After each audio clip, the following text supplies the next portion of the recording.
Seguimos aquí en Mesa Testigo y vamos a detallar un poco una cronología de lo que fue la ley de tierras o ley de inviolabilidad de la propiedad privada. Hablábamos bastante en el comienzo, en la editorial de inicio, contando un poco cuál fue el trajín que fue llevando adelante el gobierno nacional y que lo llevó a una victoria, por decirlo de alguna manera, en el Senado de la Nación, porque si bien la ley llegó de una manera muy recortada, terminó siendo aprobada, pero que termina siendo una derrota política para Javier Milei. Vamos a hacer la cronología de los hechos. Ley importantísima, una ley que el gobierno discutía y planteaba discutirla sí o sí dentro del primer semestre. De hecho, Federico Sturzenegger había pensado en discutirla allá por mayo-abril de este 2026. ¿Qué sucedió? Una de las ideas que tuvo esta mesa política que construyó el gobierno nacional tenía que ver con dar una discusión como esta durante el Mundial. ¿Por qué? Distracción, algo de lo que hablamos siempre, la cortina de humo que a veces significa un mundial, la Copa del Mundo, la gente distraída, mirándole el partido, con la efervescencia que además había con la selección nacional,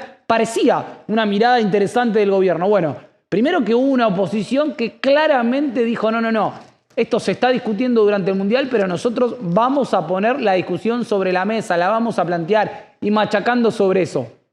Algo que le cayó del cielo, por decirlo de alguna manera, a la oposición, fue el partido con Inglaterra el 15 de julio. La decisión de que esta sesión se llevaba adelante el 16 de julio. Un día después de la semifinal se iba a discutir lo que se discutió el jueves en el Congreso, se iba a discutir ese 16 de julio. Bueno, esa bandera y esa efervescencia nacional de la que hablaba en el editorial de comienzo hizo que el gobierno nacional decida que esa discusión no se lleve adelante ese 16 de julio y se traspase a este 6 de agosto. ¿Por qué? Porque decían que aquel 16 de julio había algunos gobernadores y algunos aliados que ponían algunos reparos, que sentían que toda esta cuestión nacionalista que se estaba logrando y forjando a través de lo que eran los partidos de la selección podía generar algún ruido y que mejor discutirlo en agosto cuando el Mundial pase y poder de alguna manera llegar con los porotos cerrados. Todo lo contrario fue lo que le sucedió a esta mesa política. ¿Por qué? Porque esos porotos que cuando comenzó la discusión de la ley de inviolabilidad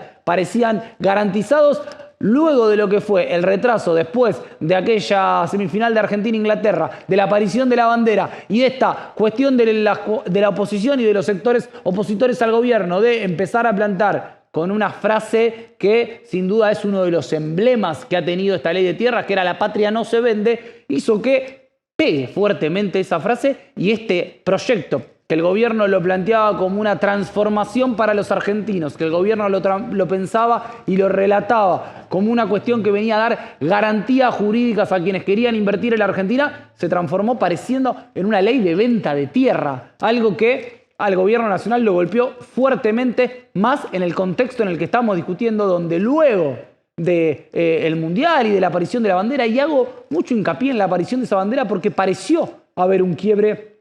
por lo menos en un sector de la sociedad que no se expresaba. Porque después están los actores que se expresan siempre en contra de las políticas del gobierno nacional, artistas, hay colectivos de actores que han sido fuertemente y fervientemente opositores al gobierno, pero hay otros sectores como Tini Stoessel, Emilia Mernes, Duki, todos que además son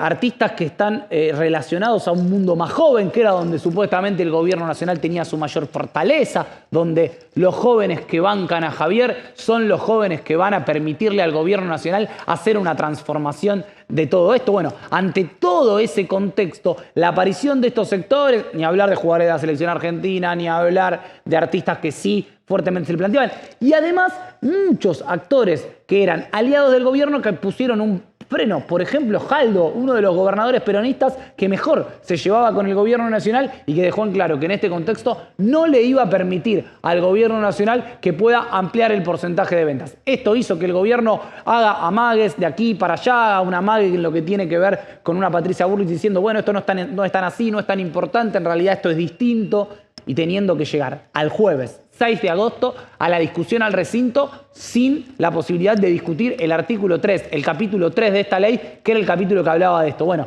sin ese capítulo dijeron, listo, quitamos el capítulo más polémico, pero lo que tiene que ver con las otras leyes, vamos a poder discutirlas, los otros capítulos, vamos a poder discutirlo y lo vamos a poder aprobar. Bueno, tampoco le sucedió eso al gobierno nacional porque en la discusión en el Senado se quitó la ley de manejo de fuego, se desfederalizó la discusión que tiene que ver con inquilinos y alquileres, y esto hizo que una ley que era trascendental, troncal para la historia argentina, como la planteaba Federico Sturzenegger, termine siendo una ley que parece ni siquiera transformar las cuestiones que quería transformar e incluso con una derrota parece casi segura en la Cámara de Diputados. Sí, puntos a prestar atención que hay que tener en cuenta en lo que se aprobó ayer en el Senado. Bueno, lo que tiene que ver con inquilinos, si bien se reduce la ciudad de Buenos Aires, luego las provincias pueden adherirse a eso y tiene que ver con que a los 10 días, por ejemplo, de no haber pagado el alquiler, puede comenzar un proceso de desalojo. Otro tiene que ver, como decíamos al principio, con la imposibilidad que tendría el Estado argentino de estatizar y recuperar empresas públicas, con los buenos resultados que detallábamos al comienzo que existen sobre eso. Y el otro punto de lo que se aprobó tiene que ver con una cuestión, que es discutir la propiedad privada desde una manera 100% privada y sin intervención del Estado, algo que no sucede ni siquiera en los países más liberales del mundo, de lo que habla Javier Milei cuando hablamos de vivienda, cuando hablamos de acceso a la tierra, cuando hablamos de acceso a tierras para transformación industrial. La inversión privada queda incluso más reducida con esta ley que con las leyes que existían durante lo que era los gobiernos populistas, como llama Javier Milei, a los gobiernos anteriores que lo precedieron, no solo los 4 años anteriores, no solo el kirchnerismo, sino cuando Milei habla de los 100 años anteriores. Otro de los temas a discutir, y es un tema que se pone en la mesa, cuando uno escucha a Venegas Lynch, o escucha a Patricia Bullrich, o escucha a algunos otros senadores de La Libertad Avanza hablar de, bueno, estas tierras son nuestras. Hay que decir que Venegas Lynch, por ejemplo, armó una empresa para vender tierras argentinas a extranjeros antes de que salga la ley. Imagínense cómo se estaba frotando las manos el senador de La Libertad Avanza, el baterista de la banda presidencial, uno de los apellidos y familias troncales del proyecto de Javier Milei, más que nada en lo ideológico. Venegas Lynch dijo que él había armado esa empresa porque él creía que el sistema del agro, él era parte de un empresario en el cual podía vender eso. Cuando uno escucha a Patricia Bullrich, a Venegas Lynch, dice, bueno, ¿por qué no discutir las tierras en total? Parece una discusión impensada, pero no hay que atrasarse 5.000, 6.000, 7.000 años para ver quiénes eran los dueños de esas tierras, como por ahí pasa en otros sectores del mundo. Argentina tiene 200 y pico de años.